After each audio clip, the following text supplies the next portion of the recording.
kedua, Dina Rofika. Yang ketiga, Cici Alfadila. Yang keempat, Enda Lestari. Yang kelima, Santi Kurnia Dewi. Keenam, Fitria. 7, Gresta Wahyu. Ke-8, Erika Ardini. 9, Kurniatul Jamila.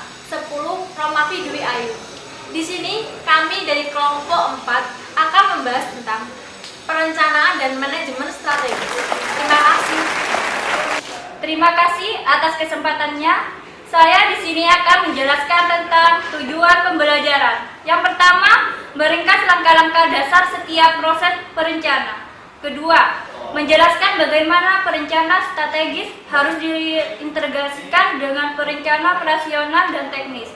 Ketiga, mengidentifikasikan elemen-elemen lingkungan eksternal dan sumber daya internal sebuah perusahaan untuk menganalisis sebelum menformasikan strategis.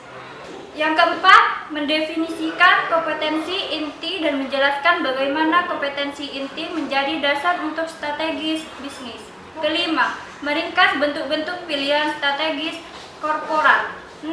Mendiskusikan sebagaimana perusahaan dapat mencapai keunggulan bersaingan melalui strategis bisnis. Yang terakhir, menjelaskan kunci implementasi strategi secara efektif. Terima kasih atas kesempatannya. Di sini saya akan menjelaskan tentang perencanaan.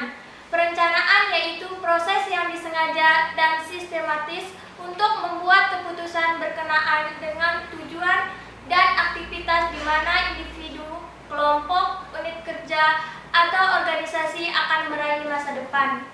Perencanaan juga merupakan usaha dengan tujuan tertentu yang diarahkan dan dikendalikan oleh manajer serta sering menggambarkan pengetahuan dan pengalaman karyawan di seluruh organisasi. Perencanaan pada awalnya hanya organisasi besar yang mengadopsi perencanaan formal, tetapi saat ini perusahaan kecil yang dijalankan perusahaan agresif dan oportunistik juga menjalankan perencanaan formal.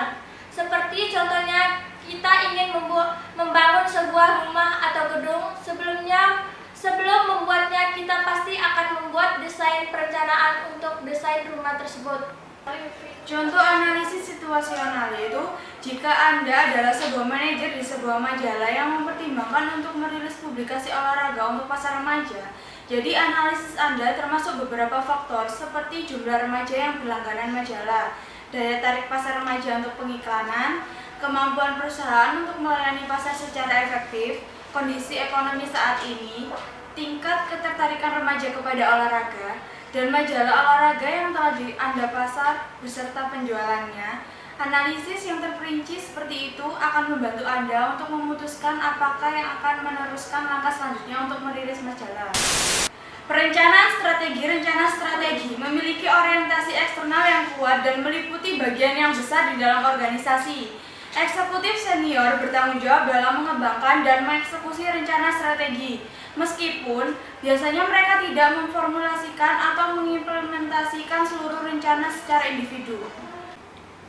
Terima kasih atas kesempatannya. Tujuan dan rencana hierarki meliputi strategi, taktik, dan operasional. Berikut adalah tabelnya. Secara tradisional, perencanaan strategis menekankan pendekatan dari atas ke bawah atau top-down approach, yaitu eksekutif senior dan unit perencanaan spesialis mengembangkan tujuan dan rencana untuk sebuah organisasi. Pada banyak kasus eksekutif senior terlalu menggunakan waktu mereka dengan spesialis perencanaan daripada dengan manajer lini. Konsekuensinya, sering ada gap yang berkembang antara manajer strategis dengan manajer operasional dan taktis, sehingga manajer dan karyawan di seluruh organisasi menjadi jauh dan tidak komitmen pada kesuksesan organisasi. Saat ini, eksekutif senior mulai meningkatkan keterlibatan manajer dalam proses penentuan strategi. Meskipun CEO dan manajer puncak melanjutkan untuk mengarahkan arah strategis atau visi dari organisasi, manajer taktis dan operasional sering memberikan masukan bernilai untuk rencana strategis organisasi. Karena adanya tren ini, terminologi terbaru untuk perencanaan strategis telah muncul. Manajemen strategis yaitu melibatkan para manajer di seluruh bagian organisasi dalam memformulasikan dan mengimplementasikan tujuan strategis dan berbagai strategi. Manajemen strategis mengintegrasikan perencanaan strategis dan manajemen ke dalam suatu proses. Proses manajemen strategis memiliki 6 komponen utama, yaitu pertama, penentuan misi, visi, dan tujuan. Yang kedua, analisis peluang dan ancaman eksternal. Yang ketiga, analisis kekuatan dan kelemahan internal. Yang keempat, analisis SWOT dan formulasi strategi. Yang kelima, implementasi strategi. Dan yang keenam, pengendalian strategi. Seperti contoh, Indomaret yang tetap konsisten berkecimpung di bidang minimarket yang dikelola secara profesional dan dipersiapkan memasuki era globalisasi yang merupakan perusahaan pertama di Indonesia di bidang bisnis waralaba. Terima kasih. Terima kasih atas kesempatannya. Di sini saya akan menjelaskan tentang proses manajemen strategis. Proses manajemen strategis yaitu proses yang melibatkan manajer di seluruh bagian organisasi dalam memformulasikan dan mengimplementasikan tujuan strategis dan berbagai strategi. Berikut ada gambar komponen proses manajemen strategis. Ada 6 komponen. Yang pertama, establishment of mission, vision, and goals, yaitu penentuan visi, misi, dan tujuan. Di sini visi adalah perencanaan jangka panjang dan tujuan strategis sebuah perusahaan. Sedangkan misi adalah pernyataan yang jelas dan singkat tentang tujuan organisasi. Komponen yang kedua adalah analysis of external opportunities and threats atau analisis peluang dan tantangan eksternal. Selanjutnya, analisis of internal strengths and weakness, yaitu analisis kekuatan dan kelemahan internal. Komponen yang keempat adalah SWOT analysis and strategy formulation, yaitu analisis SWOT dan formulasi strategi, analisis kekuatan, peluang, dan ancaman yang dapat membantu eksekutif memformulasikan strategi. Selanjutnya, komponen yang kelima adalah strategi implementation. Hanya memformulasikan strategi saja tidaklah cukup. Manajemen strategi harus menjamin bahwa strategi baru dapat diimplementasikan secara efektif dan efisien. Yang terakhir adalah strategi control, pengendalian strategi. Sistem pengendalian strategi dirancang untuk mendukung manajer mengevaluasi kemajuan strategi organisasi dan jika terjadi diskrepansi, mengambil tindakan perbaikan. Selanjutnya, analisis peluang dan tantangan eksternal, stakeholder atau pemegang kepentingan, yaitu kelompok atau individu yang memengaruhi dan dipengaruhi oleh pencapaian misi, tujuan, dan strategi organisasi. Pemegang kepentingan termasuk pembeli, pemasok, pesaing, dan kelompok karyawan, komunitas keuangan, pemilik, dan pemegang saham, serta asosiasi perdagangan. Terima kasih. Terima kasih atas kesempatannya. Di sini saya akan menjelaskan tentang sumber daya dan kompetensi inti. Sumber daya adalah masukan untuk produksi atau sistem teori yang dapat meningkatkan kinerja dari sebuah perusahaan.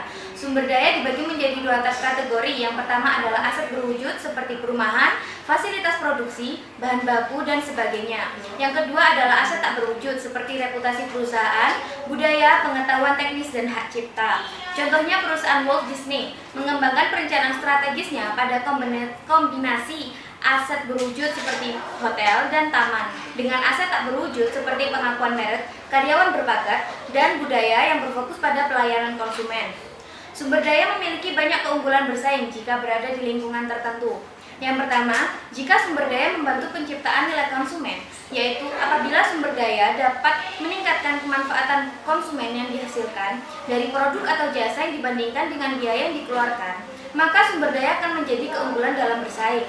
Contohnya adalah teknologi pencarian Amazon yang kuat dan kemampuannya mencari pilihan konsumen, serta menawarkan rekomendasi personal setiap situs web diakses, dan sistem pengiriman produk yang cepat adalah sumber yang bernilai yang meningkatkan daya saing bagi Amazon. Yang kedua adalah sumber daya menjadi sumber keunggulan bila langka dan tidak tersedia untuk semua pesaing. Sumber daya bernilai penting apapun, tetapi bila seluruh pesaing memiliki akses yang sama, maka sumber daya tersebut tidak bisa menjadi keunggulan dalam bersaing. Untuk perusahaan seperti Merck dan lainnya, formula yang dipatenkan merupakan sumber daya penting yang langka dan bernilai. Yang ketiga, jika sumber daya sulit untuk ditiru, maka bisa menjadi sumber keunggulan bersaing. Kita dapat melihat bahwa Wells Fargo bersaing dengan bank besar dengan mengembangkan keahlian cross-selling. Keahlian tersebut sulit untuk ditiru karena menuntut adanya pelatihan dan motivasi karyawan di seluruh level organisasi untuk mengadopsi cara berpikir yang berorientasi konsumen, dan berkolaborasi lintas divisi. Yang terakhir adalah sumber daya dapat meningkatkan keunggulan bersaing perusahaan ketika dikelola dengan baik. Contohnya, pengelolaan yang baik Coca-Cola dan jaringan perbotolan global merupakan perusahaan dengan cepat mengenalkan minuman ringan ke seluruh dunia dan mendistribusikannya dengan lebih efisien dibandingkan pesaing. Seperti tampak pada gambar berikut, ketika sumber daya bernilai, langka, tidak bisa diimitasi dan terkelola dengan baik, maka sumber daya dapat dianggap sebagai kompetensi inti perusahaan. Kompetensi inti adalah sesuatu yang dilakukan perusahaan relatif dengan para pesaingnya. Contohnya, Honda memiliki kompetensi inti pada desain mesin kecil dan pemrosesan. Lalu di sini saya akan menjelaskan tentang analisis kekuatan dan kelemahan internal. Di sini ada tolok ukur.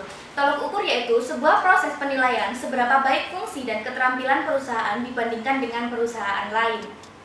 Terima kasih atas kesempatannya. Tujuan dari tolok ukur yaitu memahami secara menyeluruh praktik terbaik perusahaan lain untuk mencapai kinerja yang lebih baik dengan meminimalisasikan biaya strategi.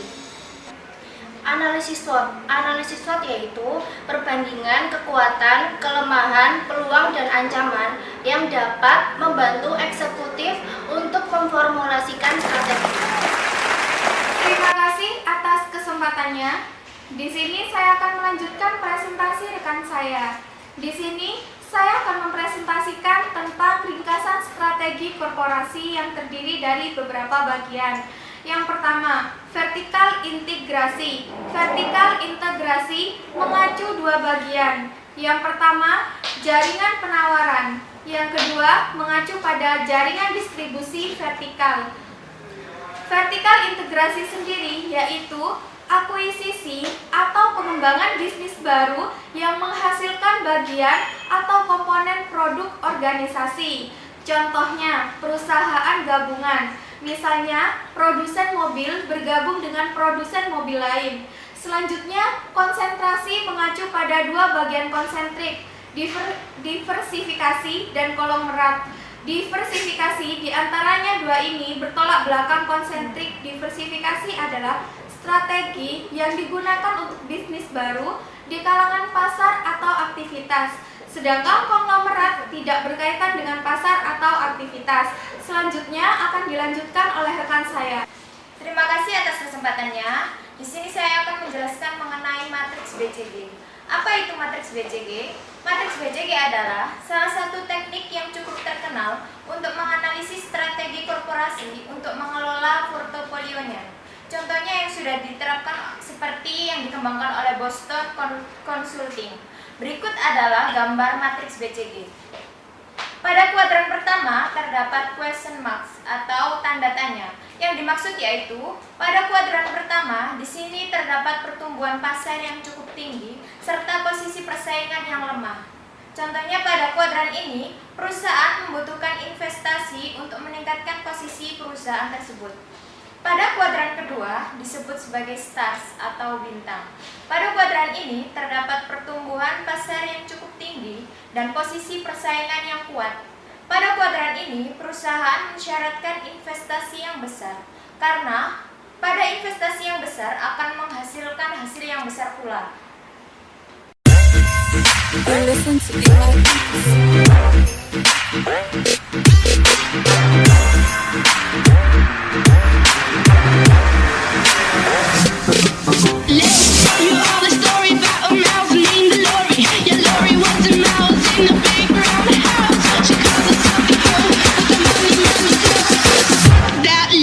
Cause I'm an albatross.